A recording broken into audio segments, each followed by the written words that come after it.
Go! Kasalukuyan tayo nasa paaralan ng Rojas. So, yo, this is your host, dude. Tatanungin ko na po estudyante ko kung aware siya sa paglaganap ng mukha ni aware po ba kayo sa paglaganap ng mukha ni Ba't naman yung dahil? Dahil po niya. Yun naman Siyempre, nakakapag dito. Ay, galing. Next student. Ito po ang kasalukuyang babae. Oo, awareness po ba kayo sa... Pinansin. Awareness po ba kayo sa mukha ni Medyo daw. Medyo, Pati Ivan. Ito nga pala si Ivan. Nakasalukuyang nakausap sa kanyang ugal. Awareness po ba kayo sa paglaganap? Awareness po kayo sa paglaganap? Yes,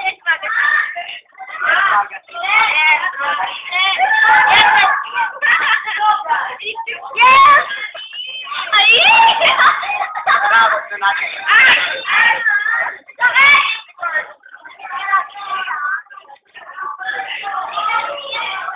Yo, kaya.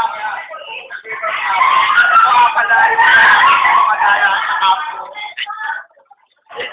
Ang gagawin niyo kung nakakita kayo sa nakakita nyo dito sa Rojas.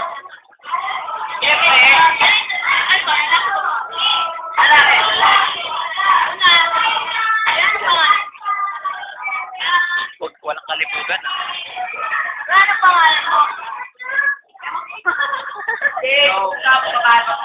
Tatanong naman tayo kung namumungyan sila kaya magsintarang.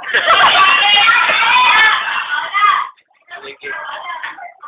So, tatanungin natin bago. Bagong tatanong. Namumungyan ka ba? Siyempre daw. Ikaw.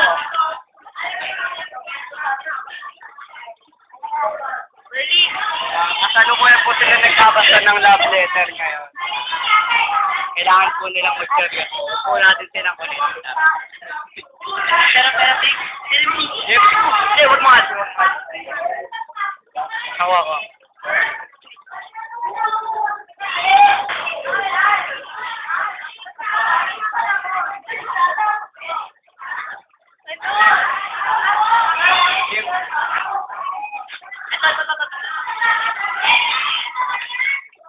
Mga pala ang pinakapangit na outfit ng mukha. Hindi pangit. Taba. Pinakataba. Oh, Violet. Nakikout ka ng 3 beses sa Carlos. Kaya siya. Tapos na po ang interview.